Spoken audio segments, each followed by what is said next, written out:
you, Megan. Nice to meet you, I'm a Jocelyn. community health nurse in Red Deer. I heard that Melissa's recently diagnosed with schizophrenia, and I'm here to talk about that with you too. Sure, let me just call her. Thank you.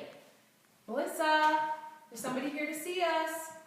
Come on in, Jocelyn. Thank you. Schizophrenia is a long-term mental disorder involving a breakdown in the relation between thought, emotion, and behavior, leading to faulty perception, inappropriate actions, and feelings. There's a withdrawal from reality and personal relationships into fantasy and delusion, and a sense of mental fragmentation. Researchers believe that a combination of genetics and environment contribute to the development of this disorder. These include having a close relative with schizophrenia, having a winter or spring birth date, prenatal infections, and taking mind-altering drugs during teen years and young adulthood. Yeah, Melissa's been acting really strangely lately. Her dress is extremely weird. She's scared of everything lately and has been really isolated and hiding in her bedroom. Okay, yeah, those are some symptoms of schizophrenia.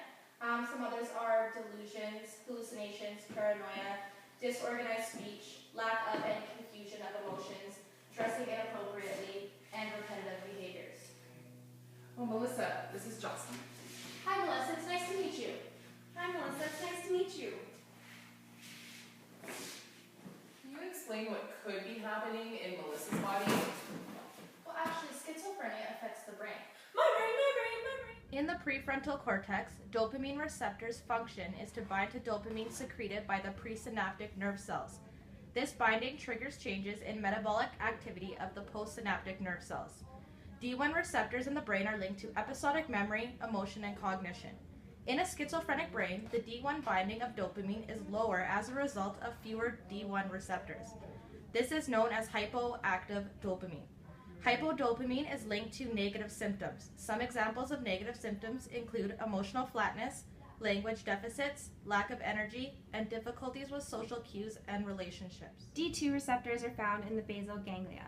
In a normal brain, there are less D2 receptors than D1 receptors. In a schizophrenic brain, there is an abundance of D2 receptors, so they have the ability to utilize more dopamine, which causes positive symptoms. Positive symptoms refer to any experience that has been added to a person's usual experience. This includes hallucinations and delusions. In a normal brain, the myelin sheath is responsible for fast and effective nerve communication. The thicker the myelin is, the faster the nerve impulse will travel down the axon. In people with schizophrenia, they are lacking the fatty acids that make up the myelin sheath, and so nerve impulses cannot travel as quickly down the axon, which causes behavioral complications.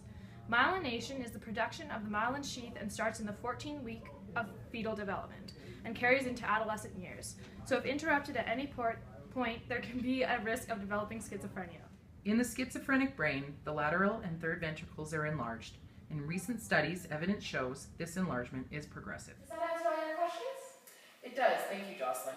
Another question that I had, though, was what can we do to help manage Melissa's symptoms? Well, there are ways to manage your symptoms, although a cure has not been found yet. One way you could is to talk to your physician about medications like antipsychotics. Diet and exercise also help manage symptoms like vitamin D and omega-3 fatty acids. I have a meal plan here, a diet plan if you are interested. Yeah. But the most important way to help Melissa is through social support. Some people find that writing or talking with somebody else can help manage the symptoms, and there are social support groups in Red Deer if you are interested. Oh, great. Thank you, Jocelyn. You're welcome. Okay, thanks for coming to our home. Well, you're very welcome. If you have any more questions at all, feel free to contact me. I'm always available, and I look forward to seeing you again. Thank It was very nice to meet you, Melissa. It was very nice to meet you, Melissa. Schizophrenia is a long-term mental disorder that affects behavioral and cognition abilities. It can be caused by a combination of genetics and environmental factors. Some symptoms include hallucinations, delusions, paranoia, inappropriate actions, and dress. Homeostasis is affected in the brain because there is an offset of D1 and D2 receptors, so there is either too much or too little dopamine present in the brain, causing positive and negative symptoms. Proteins include the D1 and D2 receptors in the synapse of either the prefrontal cortex or the basal ganglia. The myelin sheath is made up of multiple layers of cell membrane.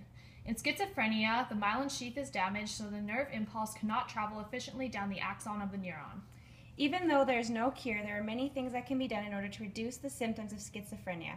These include a diet full of omega-3 fatty acids and vitamin D, counseling, and antipsychotic medication. Schizophrenia is a complex mental disorder, and due to this complexity, none of the research done is 100% concrete.